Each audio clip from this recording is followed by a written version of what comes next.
Boa tarde, o meu nome é Catarina Jerónimo e sejam bem-vindos a mais um webinar News Pharma na linha da frente.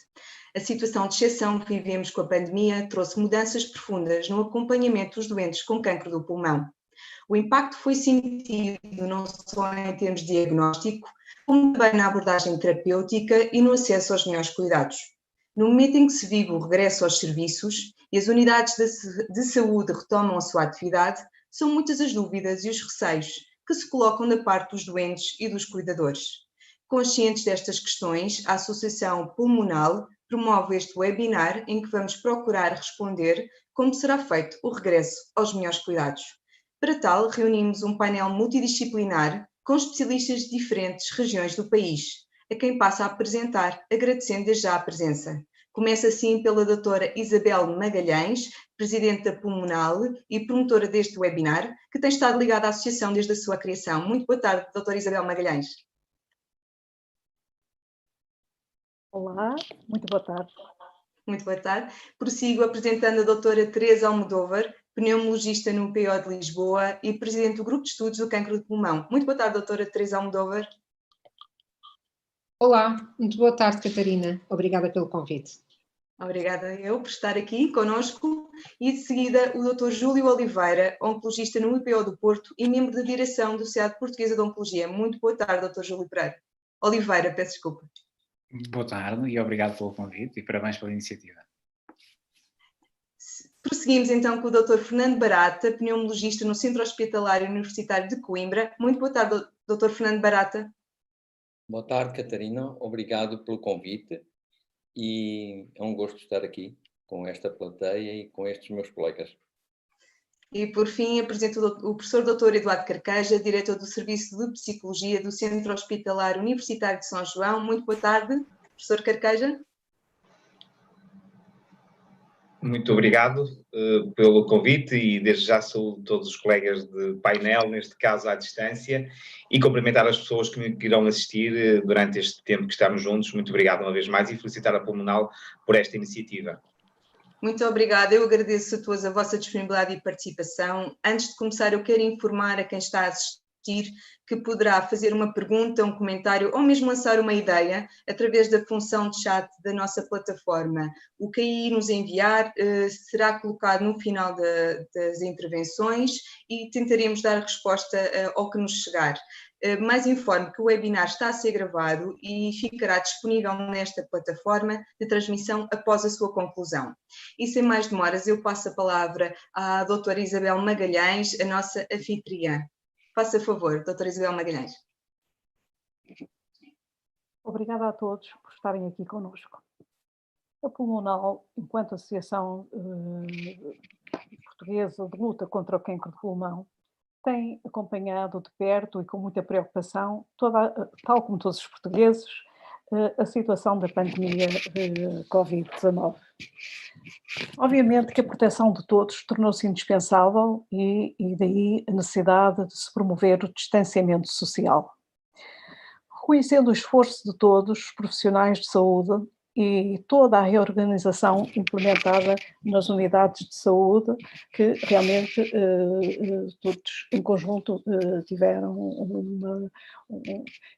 um esforço enorme que reconhecemos e agradecemos. Neste contexto, obviamente, os cuidados com os doentes oncológicos têm continuado, principalmente para aqueles, e estamos a falar no caso dos doentes a quem já foi diagnosticado e que já estão em tratamento, sobretudo, estamos a falar, portanto, mantiveram, de uma forma geral, os seus tratamentos, mas obviamente com alterações e ajustes. Neste momento em que progressivamente estamos a regressar à normalidade, qualquer que seja essa normalidade, é fundamental que os doentes retomem, regressem com confiança.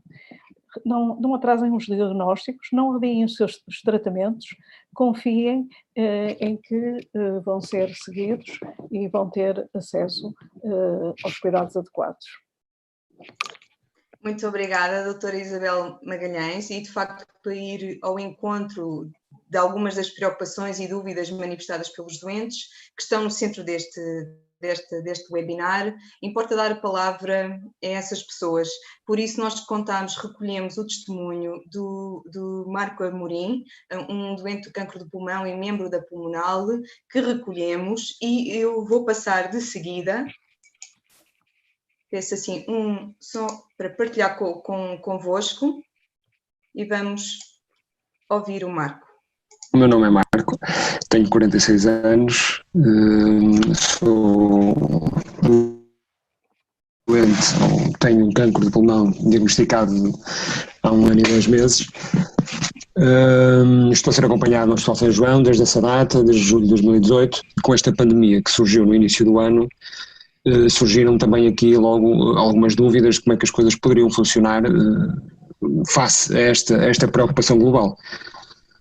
E aquilo que eu vou sentindo e daquilo que eu acho que os doentes crónicos vão sentindo nesta fase da vida é que foram-nos negadas ou são-nos negadas alguns privilégios que não deveriam ser privilégios, são direitos que nós temos enquanto doentes, em relação ao acompanhamento que nós devemos ter. A classe médica não terá grandes responsabilidades sobre o facto de nós não termos acesso ao melhor acompanhamento atualmente, e com isto quero dizer que de facto há aqui um papel preponderante por parte das entidades que governam, em que sonegaram basicamente toda uma possibilidade de continuar a ser bem tratado.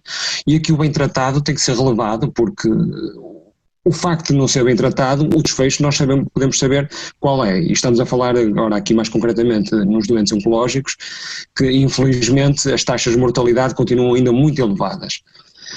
E se me permitem um parênteses, bem mais elevadas do que o Covid está a fazer em todo o mundo. E esta é de facto uma preocupação das pessoas que têm doenças crónicas, cidadãos igual a todos os outros cidadãos, sem culpa, como ninguém tem culpa de ter aparecido esta pandemia, mas o que é facto é que estamos sem acesso, eu diria que ao mínimo dos mínimos. Sentimos que de facto parece que deixamos de ser importantes, ou que a nossa doença deixou de ser tão grave como era há 3 meses atrás. E há aqui uma expectativa muito grande para percebermos o que está a ser feito neste momento, de forma que possamos garantir que daqui para a frente a normalidade, que nós sabemos que não vai ser uma normalidade normal, passo a redundância, como é que vai funcionar? O que é que vamos ter direito?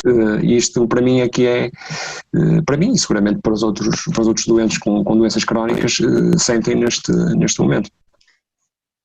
E foram estas as palavras que o Marco nos quis deixar, tentando manifestar uma mensagem de preocupação, incerteza e uma sensação de abandono que possivelmente será comum a muitos doentes. E partindo deste exemplo, já que temos aqui connosco um painel de especialistas que representam diferentes unidades, eu gostaria de aproveitar e pedir à doutora Teresa Almodóvar, ao doutor Fernando Barata e de seguida ao doutor Júlio, a seguinte questão: como está a ser feita a retoma nos vossos serviços e que garantias podem ser dadas e estão a ser dadas certamente nestes tempos que estão agora a correr aos doentes, que vai ser restabelecido o acesso à terapêutica do atual estado da arte e aos melhores cuidados como estes doentes pedem. E passo agora a palavra à doutora Teresa Almodóvar.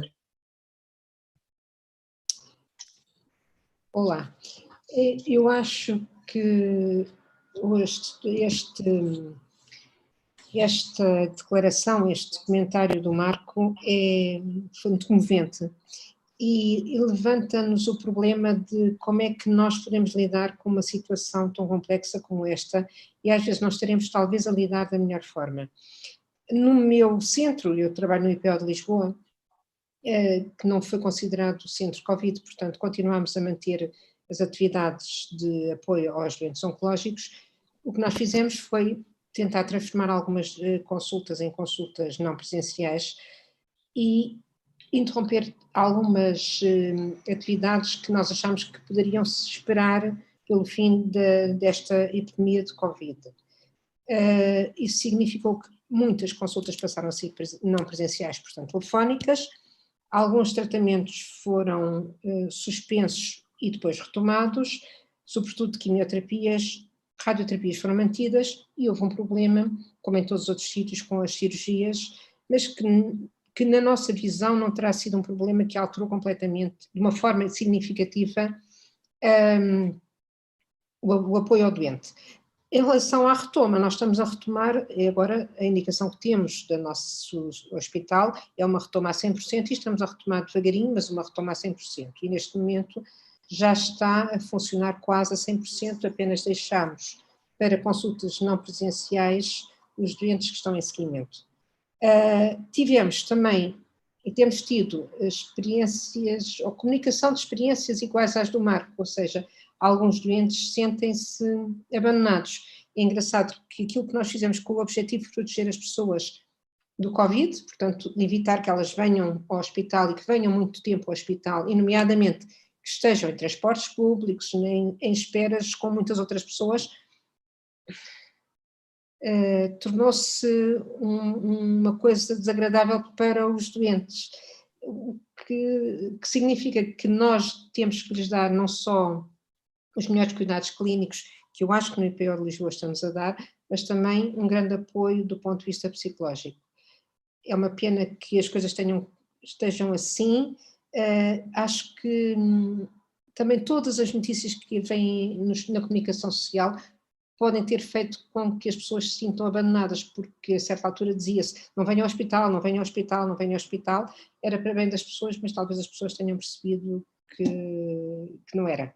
É verdade que foram postos muitos recursos ao serviço do tratamento dos doentes com Covid, mas, por exemplo, na minha instituição não foi verdade, portanto, às vezes as pessoas ouvem mais a que se grita muito e não ouvem tanto aquilo que está a decorrer serenamente, com as atividades habituais, com preocupação, mas que não é tão, se calhar, gritado, noticiado, etc. e tal. Mas pronto, voltando à sua pergunta, nós retomamos a atividade normal, exceto os doentes de seguimento, os quais continuamos a fazer consultas telefónicas, embora venham fazer os exames ao hospital. O objetivo é diminuir a quantidade de pessoas presentes no hospital e diminuir o tempo que essas pessoas estão presentes no hospital. Acho que resumi aquilo que está a passar-se no IPO de Lisboa. Muito obrigada, doutora Teresa Almodóvar, e passamos a palavra ao doutor Fernando Barata, que vem do Centro Hospitalar Universitário de Coimbra. Por favor, esclareça, doutor Fernando Barata. Obrigado, Catarina. Acho que é importante dizer, antes de mais, que tentamos que as melhores terapêuticas e os melhores cuidados nunca deixaram de ser prestados a estes doentes. É verdade que adaptamos uma série de medidas para um menor número de deslocações dos doentes ao hospital e uma permanência tão breve quanto possível. Criamos depois até percursos e espaços alternativos, inclusive aqui no CHUC, no Centro Hospitalar Universitário de Coimbra, a unidade de pneumologia oncológica que funcionava dentro do hospital foi para um edifício externo, um edifício separado, com os circuitos perfeitamente autónomos. É lógico que temos todos os cuidados e tivemos ao longo do tempo, nomeadamente as terapêuticas para o cancro do pulmão, as terapêuticas quer a quimio e a imunoterapia continuou a ser dada, embora com uma periodicidade na imuno um pouco maior, mas mantendo toda a eficácia desta terapêutica. Já em relação, por exemplo, à terapêutica oral, nós fizemos em colaboração com a farmácia, isso foi um esforço notável. Essa medicação oral é hoje dispensada em colaboração com a farmácia de bairro. E isso é excelente e foi excelente, e os doentes gostam disto e de facto, é uma medida que depois falaremos mais tarde se será ou não para manter. Um bocado só para terminar a retoma. Eu penso que primeiro, todos esses planos de retoma devem estar em consonância um bocado com tudo aquilo que vai sendo recomendado pelas autoridades de saúde a nível nacional e pela Ordem dos Médicos. A gente não se pode esquecer que estamos face a uma doença nova, um bocado imprevisível em algumas coisas, e por isso devemos estar preparados para poder reverter e adaptar face à evolução desta pandemia. Agora, parece-me que na retoma e indo de encontro àquilo que a doutora Teresa disse, penso que também, nomeadamente as consultas não presenciais, elas deverão ser encaradas como uma situação de emergência que ocorreu por causa desta pandemia, mas acho que a retoma tem que se dar e tem que se dar no sentido das consultas presenciais. Eu acho que não devemos ter algum cuidado e não devemos degradar a relação médico-doente, e ensinaram-me quando eu era mais novo que a observação e mesmo o contacto presencial é uma parte integrante das boas práticas médicas. Eu acho que isso é uma atitude que devemos manter, Catarina. Muito obrigada, Dr. Fernando Barata, e peço agora para ouvir o Dr. Júlio Oliveira, que vem do IPO do Porto. Dr. Júlio, gostaria então de explicar o que está a acontecer no IPO do Porto. Também foi algo parecido com o que aconteceu no IPO de Lisboa? Sim, eu gostava de salientar um aspecto muito importante quando estamos a falar com os doentes, é que os hospitais são sítios seguros para os doentes irem. A grande preocupação que houve numa fase inicial de chegada da pandemia a Portugal foi procurar que os doentes, nessa altura, evitassem ao máximo recorrer ao hospital enquanto havia uma reconversão de circuitos dentro das instituições para que a circulação dos doentes e dos profissionais fosse mais segura. E aquilo que se assistiu foi uma revolução em muitos hospitais, especialmente por testemunhos que tenho recebido de colegas que estão em hospitais de linha da frente de combate à Covid-19, é que houve uma reestruturação completa de muitos serviços, de estrutura hospitalar, para poder dar resposta ao problema que estava a viver. E aquilo que nós podemos constatar, comparativamente com outros países, é que essa resposta teve sucesso, não só pela capacidade do Serviço Nacional de Saúde de se adaptar, mas também pelo comportamento da própria população. Hoje posso testemunhar que todas as alterações que foram introduzidas no circuito dos doentes, na instituição de trabalho, e mais uma vez pelo feedback que vou tendo de outros colegas, os hospitais tornaram-se mais seguros. Há circuitos separados de doentes suspeitos, concretamente no IPO do Porto, doentes que possam ter suspeita de estarem infectados, daqueles que não têm suspeita de infecção, e isso foi algo que demorou tempo, mas que acabou por ser feito com sucesso. Foi necessário treinar as equipas para novos procedimentos, para uma nova realidade, e para uma nova forma de estar na medicina, e alguns aspectos, certamente, tal como o Dr. Fernando Barata acabou de dizer, alguns aspectos da alteração que tiveram impacto na relação médico-doente devem ser revertidos em parte, nomeadamente a questão das teleconsultas. Houve um aumento muito significativo de contacto com doentes. Até posso dizer que no IPO de Porto, muito provavelmente até houve mais interação com os doentes via telefónica. Não houve propriamente uma redução da atividade, pelo contrário, em algumas áreas até houve aumento de atividade. Houve uma ligeira quebra da produção cirúrgica, mas, por exemplo, numa fase inicial, mas que rapidamente foi compensada, e neste momento está-se a trabalhar de forma muito afincada e com o objetivo até de recuperar algum de atraso que possa ter havido na abordagem de alguns doentes, mas de uma forma geral houve uma rápida capacidade de adaptação. Não houve redução significativa do número total de consultas, nem de tratamentos de radioterapia, nem de tratamentos no hospital de dia.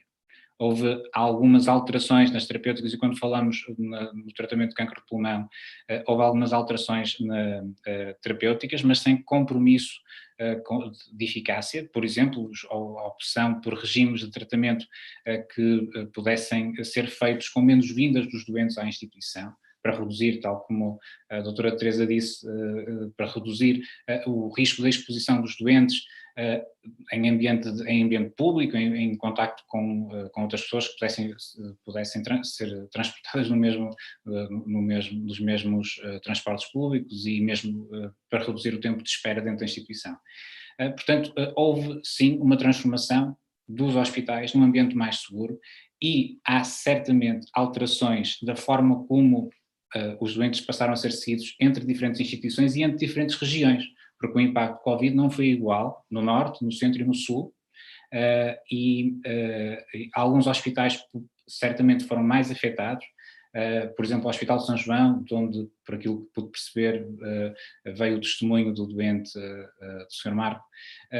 O Hospital de São João foi um hospital que sofreu uma revolução tremenda da forma de funcionar, esteve mesmo na linha da frente, tal como o Hospital Santo António e outros hospitais na região norte do país, e naturalmente que isso pode ter criado perturbação no acesso dos doentes e no tratamento de rotina, mas a percepção global é que não terá havido, nos doentes que já estão em tratamento, um impacto muito significativo na forma de gerir esses doentes. No diagnóstico, aí a percepção que vai existindo é que poderá ter havido alguma redução, houve efetivamente redução de vários exames de diagnóstico, e isso nós estamos a ter essa percepção por causa do número de primeiras consultas e de referenciações que estamos a ter. Houve uma redução desse número de primeiras consultas e referenciações, porque certamente a nível diagnóstico houve redução de procedimentos de diagnóstico.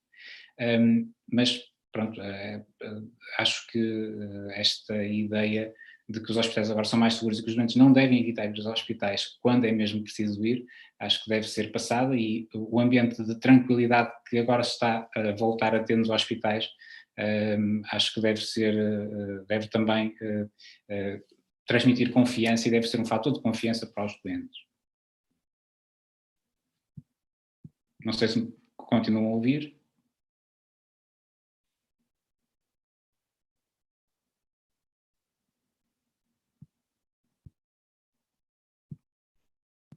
Deixei de vos ouvir.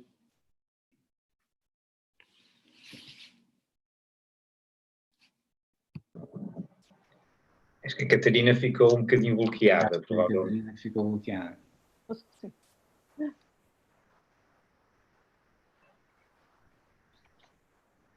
Penso que terá ocorrido qualquer bloqueio a nível da Catarina. Mas, já que estamos aqui, posso perguntar uma coisa, Júlio? Sim, claro. Achas que aquilo que tem vindo a acontecer,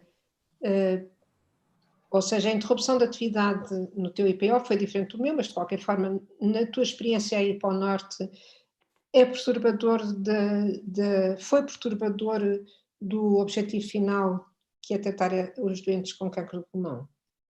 Ou terá sido algo que nós temos é muito, pronto, foi terrível porque foi muito noticiado, mas no fundo é um espaço de tempo curto. O que é que achas? Como eu disse, nos doentes já com diagnóstico estabelecido, o impacto muito provavelmente foi mínimo. Nós só vamos conseguir ter esta percepção quando daqui a algum tempo efetuarmos uma análise dos dados e compararmos os dados deste período Covid com o período pré-Covid. Isso é essencial ser feito para nós percebermos o impacto que este problema teve no Serviço Nacional de Saúde e em especial na abordagem dos doentes oncológicos. Nesse sentido, a Sociedade Portuguesa de Oncologia está a fazer está a desenvolver um projeto para precisamente avaliar o impacto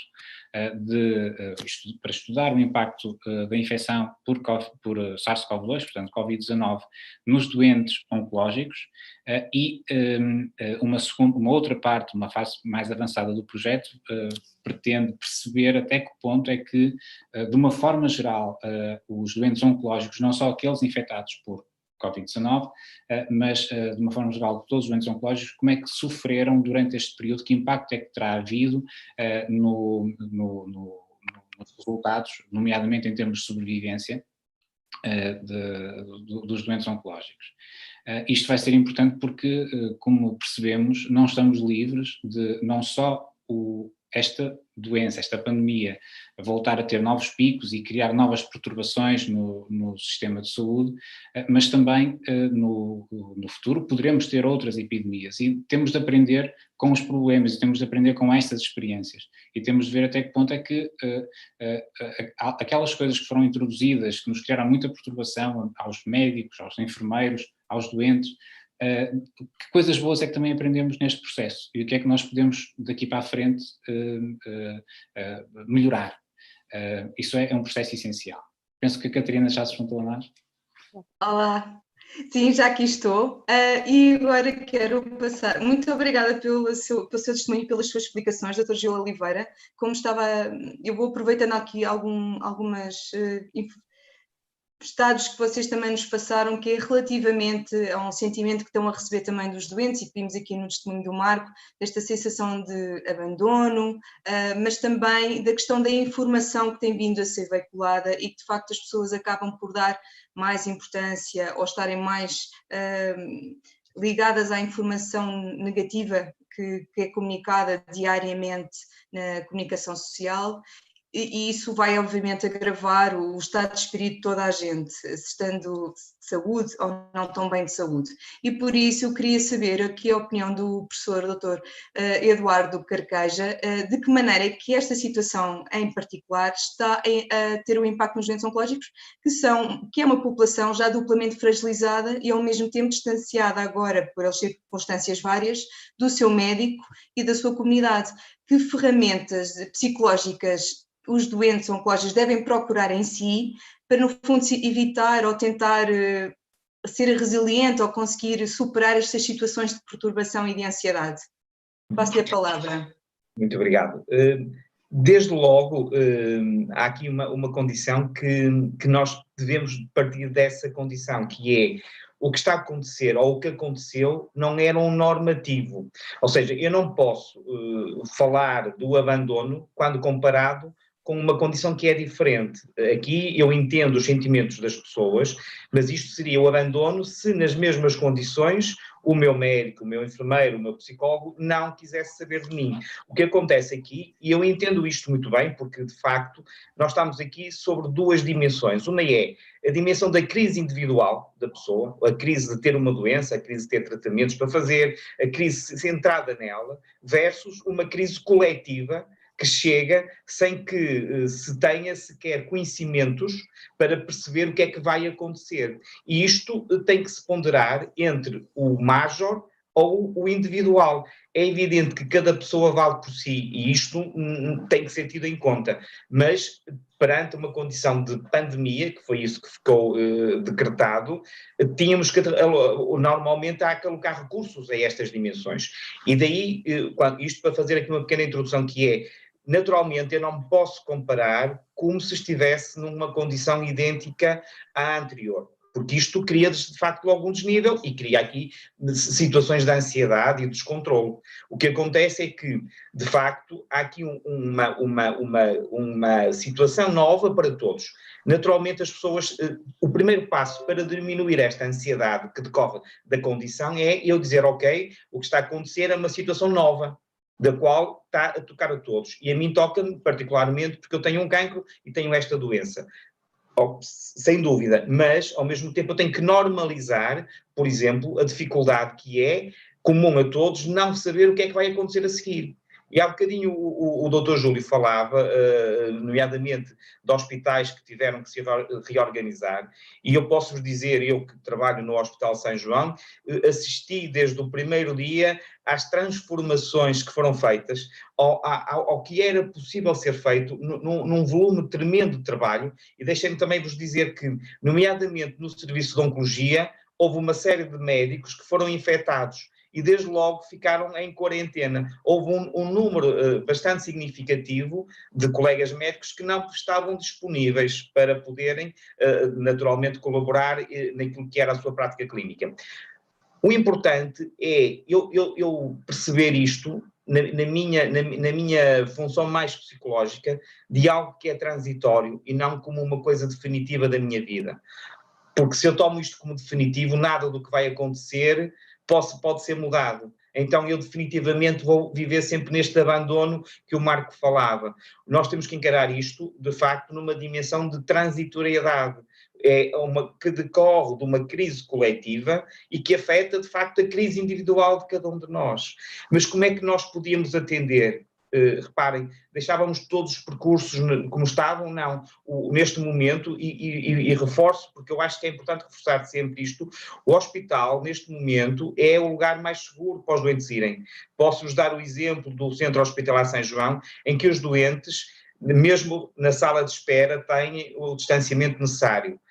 Há o medir a temperatura ou avaliar a temperatura quando chegam. Há toda uma série de procedimentos que os doentes são, que quem venha, por exemplo, iniciar uns tratamentos, é feito um despiste de teste de Covid. Portanto, há toda uma garantia. Agora temos que ter outra noção, que é, e isto tem peso psicológico, então eu não estou a fugir, porque as condições em que nós digamos assim, nos deslocamos, ou onde estamos inseridos, têm um peso grande.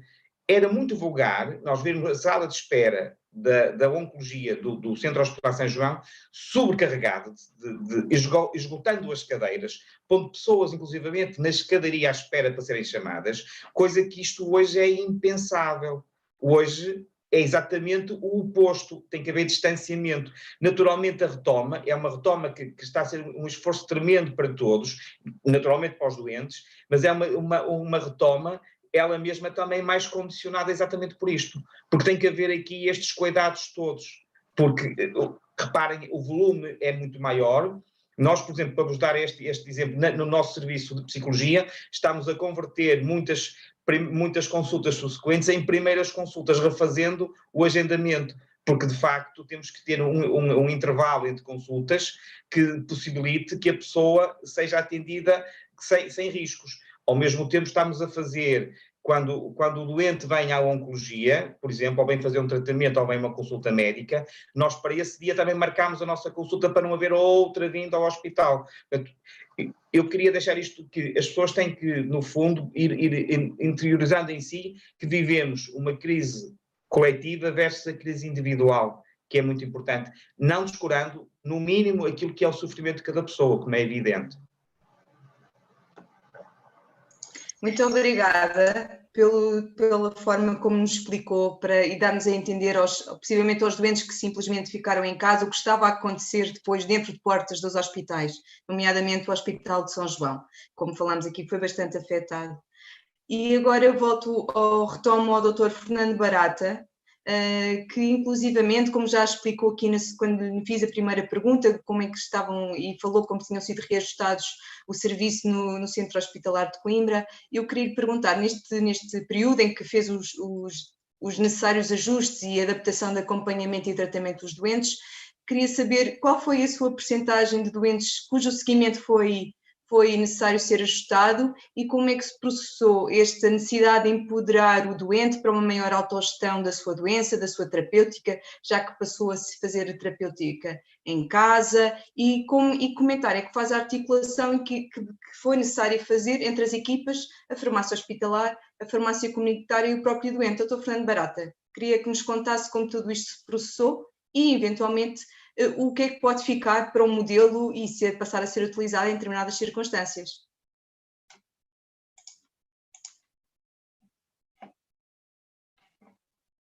Então, sim. dizia eu que temos aí várias questões. Uma das questões prende-se com, de facto, a afluência de doentes pela primeira vez.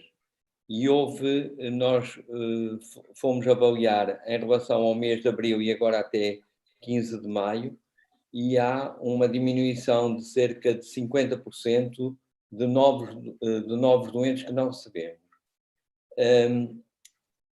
Penso que isso se deve a eles não recebemos, e também fomos ver dos vários locais onde habitualmente recebemos, isto é, do serviço de urgência, onde eles não vieram ao serviço de urgência, não foram referenciados pela medicina geral e familiar, porque presumivelmente também não houve consultas com a medicina geral e familiar, e mesmo nós recebemos muitos doentes referenciados de colegas da área do centro do país, e também aí houve uma diminuição.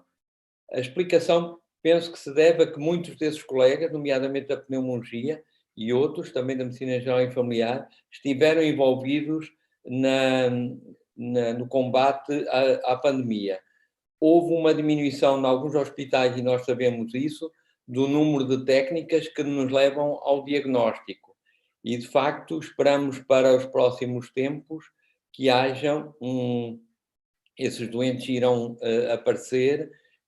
O que nós queremos é que venham mais rapidamente, porque, continuando e reafirmando muito aquilo que os meus colegas disseram, o hospital é definitivamente um local seguro, um local de confiança, e há que também ter confiança nos profissionais. Já falei anteriormente, depois naquela outra questão dos modelos e os modelos anteriores. Já vos disse um bocado o que é que penso sobre as consultas e a necessidade de voltar às consultas presenciais. Houve coisas, de qualquer forma, que ficaram ou que poderão ser muito positivas e que não sei se não serão de aproveitar em determinadas situações pontuais. Uma delas, que eu acho que foi de maior sucesso, foi o que se passou com as terapêuticas orais. No cancro de pulmão, como todos sabem, há, de facto, a quimioterapia, a imunoterapia, para além da cirurgia e da rádio, e depois o recurso a terapêuticas orais. E o que nós fizemos foi intervalar, por isso havia um mês em que o doente veio até pela necessidade de reavaliar em termos analíticos, e outro mês em que não veio, foi feita uma consulta por telefone e a medicação foi enviada para a sua farmácia de bairro.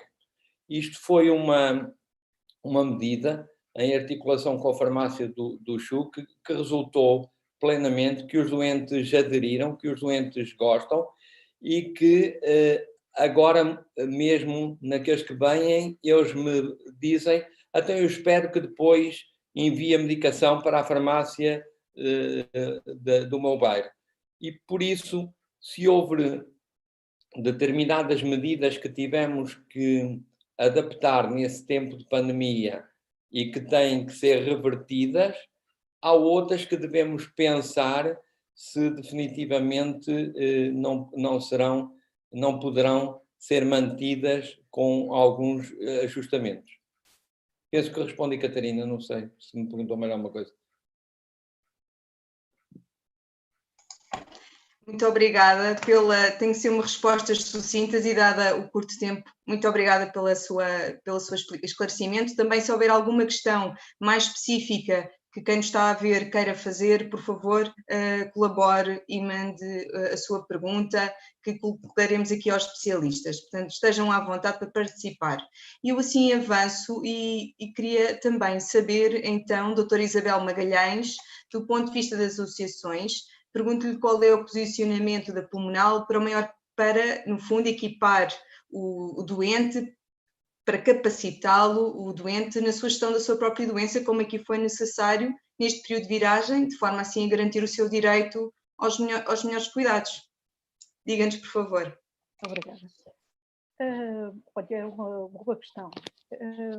As associações de doentes têm contribuído nestes últimos anos para que o paradigma que é tão anunciado, em que o doente se encontra no do sistema de saúde, para que esse paradigma venha progressivamente a tornar-se uma realidade. Não seja algo que se diz, mas uma coisa que seja real. Obviamente que, quando isso se torna real, naturalmente que os doentes passam a ter direitos e deveres. A pandemia teve, um dos lados da pandemia é que, ao trouxe novos receios aos nossos doentes e também alterou muitas das rotinas. Percebemos que os doentes interagiram muitas vezes com as equipas que os acompanhavam de uma maneira diferente, muitas vezes por recurso ao virtual, houve alterações nas suas rotinas. E isso gerou imensas questões, imensas dúvidas, imensos receios nos doentes. Cabe precisamente às associações de doentes capacitar os doentes, informar, esclarecer, apoiar o doente e também os cuidadores que têm também um papel fundamental em todo o processo. A Pulmonal, neste tempo de pandemia, teve que também adaptar-se em indo ao encontro das necessidades portanto, dos seus associados, e criou um conjunto de ferramentas e de formas de comunicação de forma a agilizar esse mesmo acesso, a facilitar o acesso dos doentes com cancro do pulmão. Apenas alguns exemplos. Criámos uma área de perguntas e respostas sobre a Covid-19. Criámos uma videoconsulta de apoio psicológico, que é gratuita para os nossos associados. Existe agora um atendimento telefónico diferenciado, que ocorre todas as semanas, uma tarde por semana. E acabámos muito recentemente de criar um fórum no nosso site, onde os doentes podem colocar e devem colocar as questões que necessitem. Portanto, tudo isto são medidas adicionais àquilo que já era a nossa prática, nomeadamente responder às questões que nos são diariamente colocadas, ou por redes, ou através das redes sociais, ou através da utilização dos nossos meios. Sabemos que o doente com cancro do pulmão é um doente particularmente, e estamos sempre aqui a falar em termos genéricos, obviamente, é um doente particularmente fragilizado e temos que lhe proporcionar todo o apoio necessário, nomeadamente dando-lhe confiança, para que ele possa retomar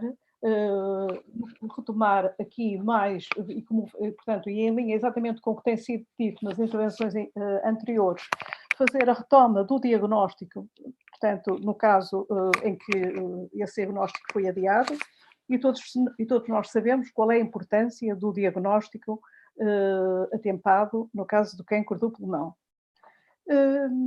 Por outro lado, obviamente que estando num contexto de recessão económica, induzida pela própria pandemia, temos que estar atentos para que realmente se mantenham os melhores cuidados para os nossos doentes. E quando falamos nos melhores cuidados, nós estamos a referir não só a nível do acesso às novas abordagens terapêuticas, mas também a todo o apoio ao doente e cuidador, e falamos aqui num apoio, portanto, numa visão mais holística. Estamos a falar num apoio que vai muito para além propriamente do tratamento médico que o doente que tem. A pandemia trouxe claramente a noção de que o doente tem que ser mais proativo, tem que fazer a gestão ou colaborar no quadro da gestão da própria doença. Isso aconteceu agora e é algo que deve talvez ser uma aprendizagem que deverá ficar para o futuro. É cada vez mais o doente participar, perceber, portanto, ser realmente um agente ativo do todo o processo, e não ter uma atitude que muitas vezes se encontra, uma atitude meramente passiva. Resumidamente, a Pulmonal quer ser parte da solução num contexto de desafios que temos tido e que continuaremos certamente a ter nos tempos mais próximos, mas em que contexto esse, em que de facto o empowerment dos doentes e cuidadores é fundamental, como digo, e repetindo novamente o que disse, é fundamental para que possam ser mais ativos e enfrentarem toda esta fase de regresso com uma maior tranquilidade possível. Muito obrigada, doutora Isabel Magalhães. Eu prossigo agora dirigindo a palavra à doutora Teresa Almodóvar. As condições impostas pela pandemia levaram que muitas atividades extra-assistenciais ficassem suspensas ou também adiadas. Portanto, eu gostaria de perguntar, sendo presidente do grupo de estudos do cancro de pulmão, que nos explicasse em que situação se encontram os ensaios clínicos para esta neoplasia. No fundo, qual tem sido o impacto na realização dos mesmos, se, por exemplo, está a ser feita a admissão de novos candidatos, houve mudanças a nível de procedimentos e do controlo, o que nos pode adiantar, doutora Teresa? Catarina, como sabe, como nós todos sabemos, os ensaios clínicos são um procedimento muito complexo que depende de uma grande máquina para serem realizados. São habitualmente, e eu depreendo que quando falamos de ensaios clínicos falamos de ensaios de novos medicamentos, portanto são habitualmente uma máquina muito complexa, que inclui pessoas de todo o mundo e vários tipos de intervenientes, nomeadamente os donos dos fármacos que são a ser testados, as pessoas da organização dos estudos, os centros que fazem os estudos. Portanto, é natural que seja muito difícil efetuar estes estudos em situações de pandemia. Por isso, e por várias razões, por várias origens de razões, muitos estudos foram suspensos no sentido que foi suspensa a inclusão de novos doentes nos estudos durante esta época de pandemia. Atualmente, com a normalização das atividades, normalização da medida do possível, com a nova normalização das atividades, com a retoma das atividades assistenciais e não só, a retoma também tem incluído o recrutamento de novos doentes para os ensaios. Portanto, todos os centros que têm ensaios em recrutamento estão novamente a tentar recrutar os doentes para entrarem nos ensaios. Tanto quanto eu saiba, todas as atividades de ensaio que estavam em curso, nomeadamente doentes já incluídos em tratamento e doentes que já tinham acabado o tratamento, mas que estavam em monitorização, mantiveram-se durante a atividade, mantiveram a sua atividade normal durante a pandemia e vão continuar a ser efetuados durante esta época que se vai normalizar. Penso que não vai haver mudanças da forma como os ensaios foram feitos, porque já atualmente muita monitorização e muita relação de ensaios, não é com o doente, mas a relação do centro com o promotor do ensaio já era muitas vezes feita eletronicamente e à distância, portanto não há grande mudança. As monitorizações vão voltar a ser feitas em presença, entretanto foram feitas à distância, mas vão voltar a ser feitas em presença. Portanto que os ensaios vão retomar o seu curso normal. Acho que era isso que queria perguntar. Exato. Obrigada, doutora Teresa, pelo seu esclarecimento e agora gostava de ouvir o doutor Júlio Oliveira. Há aqui um assunto que já foi aflorado pelo doutor Fernando Barata, mas eu gostaria que o doutor Júlio Oliveira se declinasse sobre o mesmo, que é a questão exatamente da necessidade de ajustes nas terapêuticas dos doentes oncológicos, pode com alteração para terapêutica oral ou outro tipo de aligeirar os tratamentos, se o mesmo se verificou nos doentes de cancro do pulmão, se houve algum tipo de subtipo ou do grupo que foi preferencial e como é que foi acautelado o prosseguimento do tratamento standard nesta situação. Pode então explicar melhor a quem nos está a ouvir como é que os especialistas asseguraram que os doentes têm direito ao estado da arte, digamos assim, que os doentes têm direito ao estado da arte? Sim. O conceito de aligeirar tratamento acho que não se deve aplicar, porque na verdade aquilo que aconteceu, quando aconteceu, foi a utilização de regimes equivalentes que pelas suas características, atendendo ao contexto de pandemia, conferiam uma expectativa de maior segurança para o doente. E não terão sido, posso falar pela experiência do IPO do Porto, e acredito que noutras instituições não terá sido muito relevante, e quando estamos, muito diferente, quero dizer, e quando estamos a falar de tratamento sistémico, ou seja, tratamento com medicamentos, felizmente cada vez mais existem soluções de tratamento com equivalência em termos de eficácia, mas que, por exemplo, são administrados com periodicidades diferentes, e tal como eu também já tinha dito, o Dr. Barata também disse, podem ser usados com garantia de eficácia equivalente.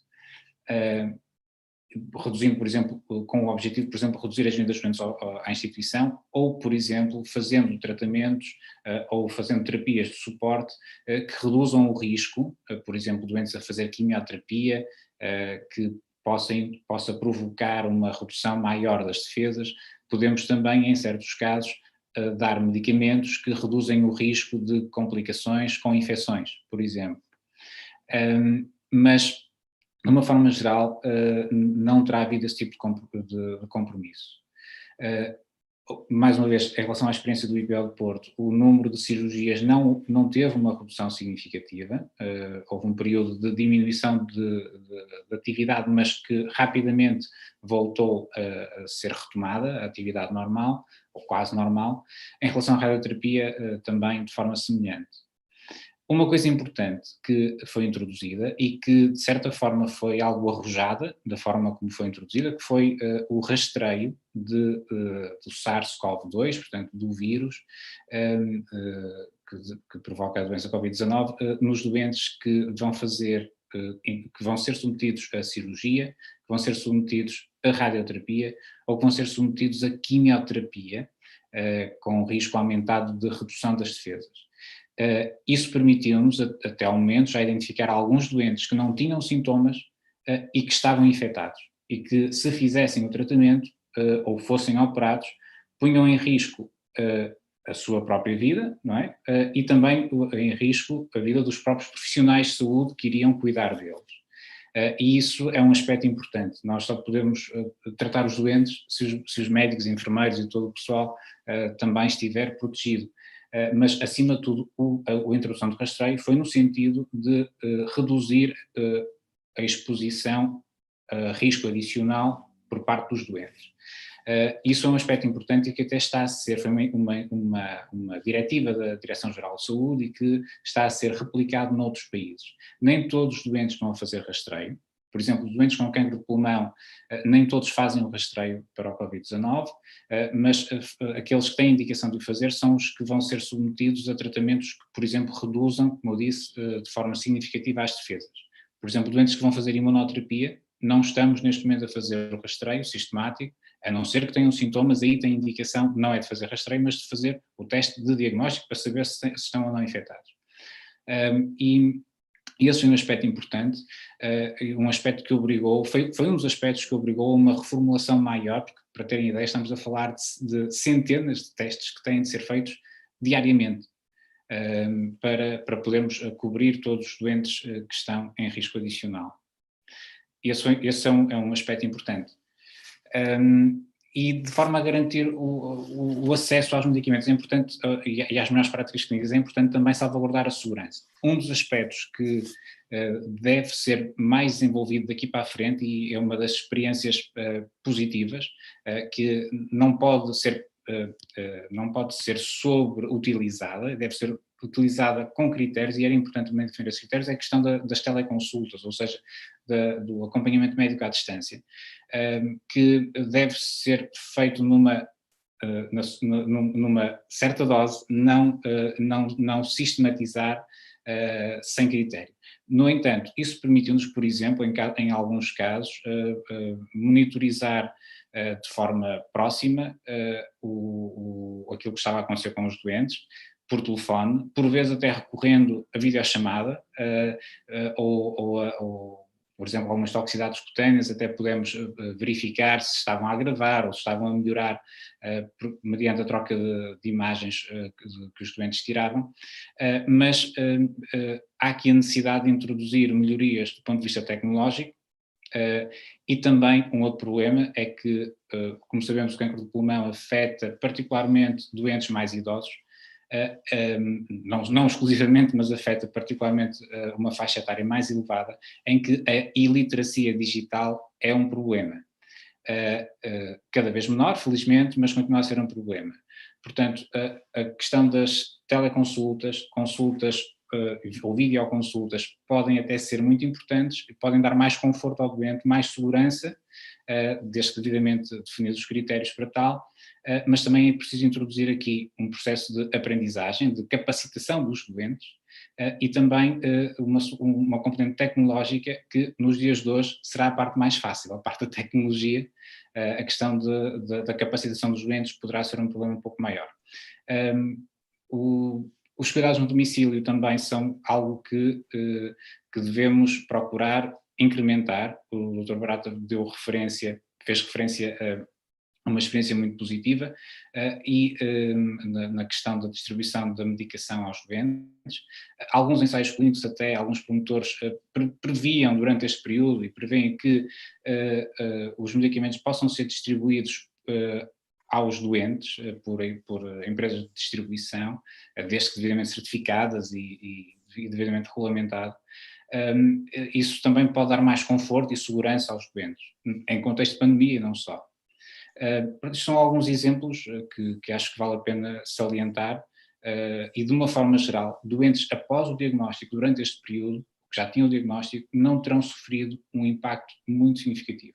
O problema estaria antes, nos procedimentos de diagnóstico que foram suspensos temporariamente, e que poderão, não sabemos, mas poderão ter impacto no atraso no diagnóstico de novos casos. Muito obrigada, Dr. Júlio Oliveira. E eu só faço agora uma última pergunta antes de passar às perguntas da audiência, que já nos colocaram aqui algumas, e eu assim dirijo uma última pergunta ao professor Eduardo Carqueja. Portanto, nestes tempos de tensão e de incerteza, é possível considerar que estamos agora a entrar num período de descompressão e, portanto, se podem eventualmente tornar-se mais visíveis novas situações de stress, que podemos quase entender como um stress pós-traumático. Que conselhos é que gostaria de deixar aos familiares e cuidadores de doentes oncológicos para estarem mais atentos ou sinalizarem estas alterações de comportamento? O que nos pode adiantar? Dr. Carqueja. Obrigado pela questão, porque de facto é isso que naturalmente vai acontecer. Na altura da crise emergente, todos nós tentamos encontrar um refúgio, o melhor refúgio para resolver. Mas depois, quando temos o refúgio e quando já estamos em condições de pensar sobre aquilo que aconteceu, naturalmente começam-nos a vir outras imagens, a vir outras ideias da vivência que tivemos, que é isto que acontece naquilo que depois é chamado o stress pós-traumático. São após a situação crítica, após a vivência dessa situação que provocou esse dano momentâneo, ou vai acontecer as imagens ficarem na memória e os comportamentos serem condicionados por essas imagens. Naturalmente, aqui é importante que as pessoas abordem este tema como algo que é natural que venha a acontecer nestas pessoas e que solicitem ajuda, que peçam, nomeadamente, ao seu médico oncologista para poderem ter acompanhamento psicológico, se assim for esse o caminho, que a maior parte das vezes é. Portanto, há que ver aqui, por um lado, não estranhar que possa surgir isto. Reparem, nós ao descomprimirmos vamos nos deparar com uma realidade que não era a mesma antes desta compressão, e isto também é importante que as pessoas se ajustem a esta condição, não é? À necessidade de se ajustarem a outro novo mundo. Reparem, estamos numa normalidade, há uma alteração crítica que provoca a crise pandémica, temos que nos ajustar, mantemos num ajuste desajustado, porque não sabíamos muito bem como é que iam as situações, e agora temos que nos ajustar mas não é a realidade que estava anterior, é a outra realidade que também vai ser construída. Portanto, há aqui vários fatores, naturalmente psicológicos, que vão eles mesmos criarem instabilidade nas pessoas. E isto é importante que peçam ajuda, falem com os seus médicos assistentes, com os oncologistas, com as equipas essenciais de saúde, para poderem ser referenciados naquilo que possa ser a intervenção psicológica.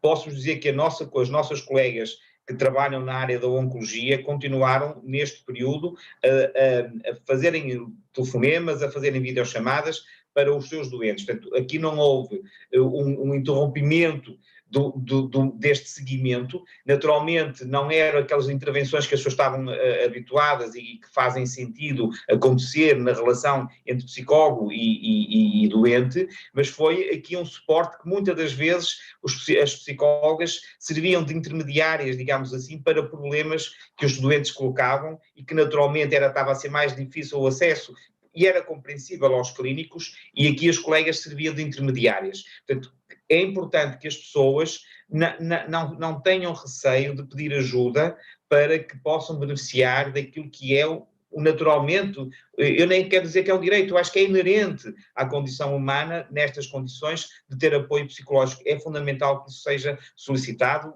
falado juntamente com a equipa assistencial, numa perspectiva de como se fosse um sintoma que aparece. Naturalmente também físico, naturalmente este mais psicológico é possível que aconteça, sem dúvida, Cátia.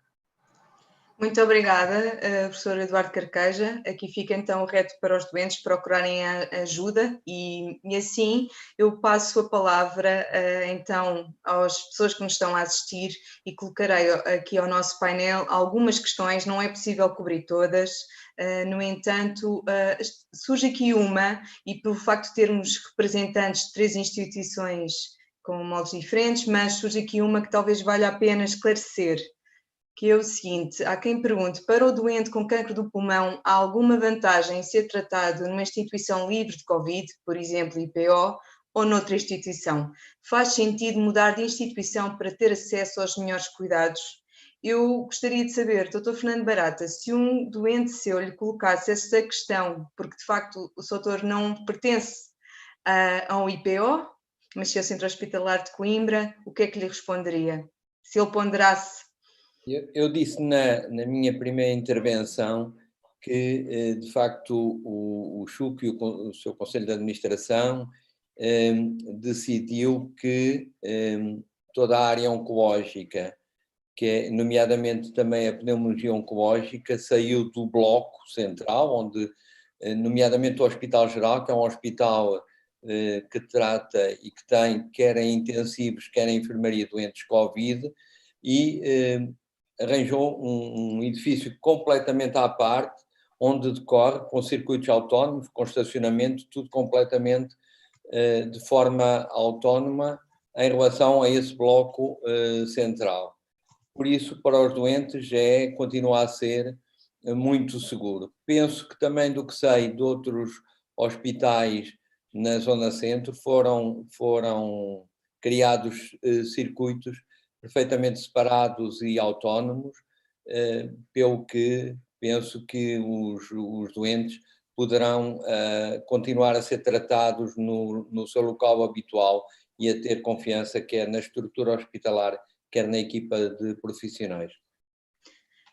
Muito obrigada, Dr. Fernando Barata. Eu gostaria agora de ouvir a doutora Teresa, que pertence a um IPO, relativamente a esta questão desta pessoa que nos ouve, se valeria a pena mudar de instituição, e gostaria que me respondesse a isto, e tenho a seguir outra pergunta para si. Eu estou de acordo com o Dr. Fernando Barata. A razão porque as pessoas poderiam pensar em ir para um hospital, vamos pôr assim, livre de Covid, como o IPO, terá feito algum sentido durante a época da pandemia, quando foi dito aos IPOs que deveriam cobrir todas as necessidades de oncologia, visto que não teriam outro tipo de doentes. Neste momento, com a retoma completa e com todas as reformulações que foram feitas, não só no CHUC, como o Dr. Barata disse, como também no Hospital São João, como o professor Carqueja também referiu, como eu sei que também em Lisboa, nos outros hospitais, não há razão nenhuma válida para que haja uma mudança para os IPOs por esse motivo. Os centros hospitalares que tratam cancro do pulmão em todo o país têm as condições neste momento adequadas para o seu tratamento. Gostava só de comentar na relação com o Júlio, do problema sobre os testes do Covid. Pois, há aqui uma pessoa na audiência que pergunta isso mesmo, queria saber se nos hospitais de oncologia, se os doentes estão a ser testados, se sim, são todos os doentes ou só os que realizam quimioterapia. Por favor. De encontrar ao meu pensamento. No IPO, eu penso que isto são umas normas que foram, acho que da DGS e também com o patrocínio da SPO, e a SPP também concordou.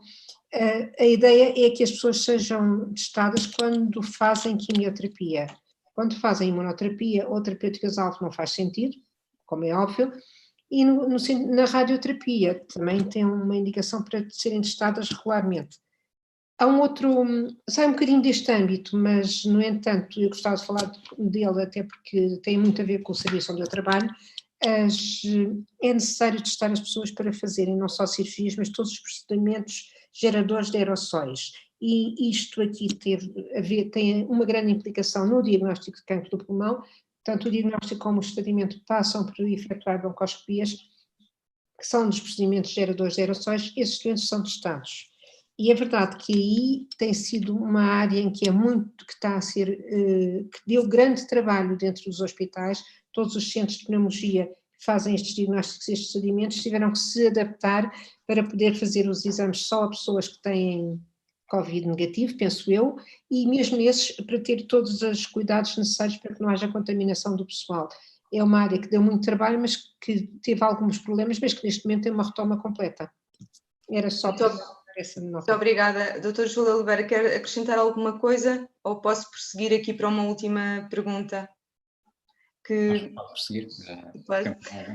Eu vou buscar esta pergunta porque pode ser devido a haver circulação de muita informação incorreta, correta, meias verdades, e então será aqui se calhar o lugar para esclarecer. Pergunta alguém que também nos está a acompanhar: qual o real impacto do tabagismo na infecção por SARS-CoV-2, considerando a informação divulgada de um possível efeito protetor de nicotina? Doutor Fernando, doutor Júlio Oliveira, quer comentar? Começa o Júlio? Doutor Júlio e doutor Fernando, quem se... Vai, começa... Pode fazer. Eu passo então a palavra ao doutor Fernando, que ia seguir ao doutor Júlio. Não, penso que, de facto, têm surgido algumas notícias sobre o efeito protetor na nicotina, mas penso que, e daquilo que se conhece, é que o efeito do tabagismo em si é de facto um efeito nefasto, fundamentalmente para a patologia que tivemos hoje aqui a tratar. E e não surgiu propriamente, é um paper que sugere este efeito, mas acho que não devemos levá-lo a sério e não devemos com isso pôr as pessoas a fumar só para não ter Covid ou não serem infectados por SARS-CoV-2. Penso que o tabagismo é por si o principal fator de risco para o cancro de pulmão, assim deve-se manter, e penso que isso é uma tentativa de colocar alguma poeira que devemos refutar completamente. Doutor Júlio Oliveira, relativamente à questão desta informação que vai circulando sobre a interação da Covid-19 e neste caso dos doentes com cancro, ou nomeadamente a questão de fatores protetores ou não, o que é que tem a adiantar cientificamente a informação médica que se encontra, ou ciência consolidada que existe? O que estamos a assistir atualmente é que um processo que habitualmente ocorre entre pares no meio científico está a acontecer em praça pública e está a ter um grande foco mediático. É frequente em todas as áreas da ciência, principalmente na área da medicina, da biomedicina, e então quando há envolvimento de doentes nos estudos, que haja informações contraditórias. Há estudos a afirmarem uma coisa e estudos a afirmarem uma coisa diferente. A ciência constrói-se por níveis de evidência e por consensos entre investigadores que avaliam esses níveis de evidência. O facto de aparecerem algumas publicações que até dão informações contraditórias entre si está a ser mais frequente neste momento porque estão a ser feitas muitas publicações sem filtros dos pares e as revistas estão a publicar muito rapidamente porque há uma grande avidez, uma grande necessidade de se gerar conhecimento. E essa falta de filtro depois acaba por, infelizmente, traduzir-se neste problema, que é, do ponto de vista científico, os cientistas são muito céticos em relação a estas informações, porque são contraditórias e precisam de validação. E a comunicação social acaba por amplificá-las e por dar uma ideia errada, porque o que se ouve com mais força não significa que seja a verdade. Ou que se ele mais vezes repetir não significa que seja a verdade. A ciência faz-se com mais calma e mais ponderação, que a comunicação social não está adaptada a esses tempos que a ciência precisa para consolidar o conhecimento. Muito obrigada por estes esclarecimentos, foram esclarecimentos possíveis. Eu, assim como estamos a mesmo aproximar-nos do final do webinar, eu gostaria em tom de conclusão pedir a cada um dos nossos convidados que queiram fazer um comentário final. Doutor Professor Eduardo Carqueja, peço que comece por si o comentário final que tem a fazer deste webinar dado ao cancro do pulmão. O comentário que eu faço, primeiro é por agradecimento de podermos ter este tempo para falar sobre isto, e depois eu não quero cansar de dizer às pessoas e aos doentes que podem vir ao hospital, que o hospital está a retomar a normalidade. Ainda não está na normalidade, mas já é como sempre foi, e esperemos que continue sempre a ser um local seguro, mesmo que às vezes possa ter uma indicação que digam que tenham cuidado ao ir ao hospital, o que é perfeitamente normal que possa acontecer. Por outro lado, que as pessoas não fiquem confinadas no seu sofrimento emocional. Se estávamos todos confinados aos nossos lares ou às nossas casas, é importante que este confinamento não se mantenha na dimensão psicológica e emocional. E para isso é importante que as pessoas possam também abrir esta sua possibilidade de solicitarem esta ajuda para que, de facto, este sofrimento possa ser minorado, porque ele vai acontecer. E antes que fiquem com depressões, antes que fiquem deprimidos, há um caminho que pode ser suportado e pode ser prevenido. Fica aqui desde já este foco de atenção. Antes de adoecer, por favor, peçam para que evitem este adoecer através daquilo que é a prevenção que todos podemos fazer, nomeadamente nesta dimensão mais psicológica. Muito obrigada, e peço agora à doutora Teresa Almodóvar um comentário que queira deixar aos doentes que nos ouvem e aos seus cuidadores e familiares. Doutora Teresa. Eu gostaria de salientar que estes são tempos difíceis para toda a gente, vai ser difícil a retoma da normalidade, mas que é muito importante a confiança nos hospitais e uma atitude de tentativa de normalidade, mas também de tranquilidade. As coisas vão voltar ao normal, mas vão demorar algum tempo a voltar ao normal, como é óbvio. Da mesma forma que há incertezas, até agora as incertezas vão se manter sobre o Covid, mas não sobre o cancro do pulmão. Aquilo que nós fazemos era válido e continua a ser válido. Portugal tem ótimos médicos e equipes de saúde para tratar cancro do pulmão. Dê-nos um bocadinho de confiança e tenham paciência. Era isso que eu gostaria de dizer às pessoas que nos estão a ouvir. Muito obrigada, doutora Teresa. Passo a si a palavra, doutor Fernando Barata. Nada mais a acrescentar, depois dessas duas eloquentes recomendações anteriores. Acho que reforçar apenas que os doentes com cancro do pulmão devem continuar a ter toda a confiança que sempre tiveram no Serviço Nacional de Saúde e nos nossos hospitais, nos nossos profissionais. Foi um gosto estar com vocês. Obrigada, Dr. Fernando Barata. A si, Dr. Júlio Oliveira, o que gostava de acrescentar? O último acaba por só poder reforçar aquilo que os anteriores disseram, porque realmente a essência é mesmo essa, é confiança no Serviço Nacional de Saúde, para os doentes oncológicos e não só, para todos nós cidadãos, a importância da parte dos políticos investirem mais no Serviço Nacional de Saúde, porque é investir em todos nós, verdadeiramente, e na vida de todos nós. E dar uma palavra de elogio muito especial à Pulmonal é por este espaço que está a criar, e outros que cria, e sei que cria, no sentido de capacitar mais os doentes para poderem ter maior controle sobre a sua doença e diminuírem as suas angústias.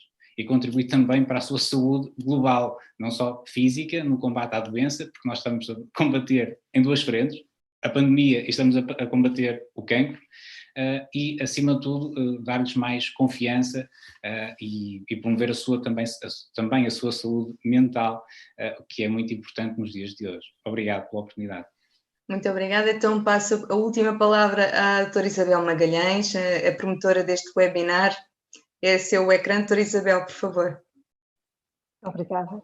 Gostaria de agradecer, em nome da Pulmonal, aos intervenientes deste painel, ao Marco Amorim, com o testemunho na primeira pessoa, e a todos aqueles que participaram, acreditando que saímos todos mais esclarecidos quanto aos temas que são a preocupação de todos. Obrigada também, Catarina, pela sua excelente moderação e, naturalmente, o nosso obrigado à Novartis pelo apoio que prestou a este webinar. Em termos de conclusão, queria deixar e reforçar a mensagem de confiança e esperança, que foi transversal aos vários oradores, curiosamente, a esperança é o mote de uma campanha que iniciamos no final de 2019, que tinha como tema e tem "A esperança não para de crescer". Estamos certos que, apesar dos grandes obstáculos, das grandes dificuldades que temos vindo a atravessar e que estamos a atravessar e que certamente ainda teremos pela frente, estamos certos que, em conjunto, iremos conseguir contribuir que essa mesma esperança se torne tangível.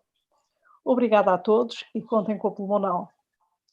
Muito obrigada, e teríamos muito para falar, mas, no entanto, o nosso tempo terminou. Se houvesse dúvidas para esclarecer, eu recomendo que acompanhem o site da Associação Pulmonal em pulmonal.pt. Quanto a mim, resta-me agradecer a quem esteve aqui a assistir, a quem nos acompanhou desde o primeiro momento, ao nosso painel de ilustres convidados e à Pulmonal pela iniciativa e por esta confiança também na Newspharma. Muito boa tarde e até um próximo webinar.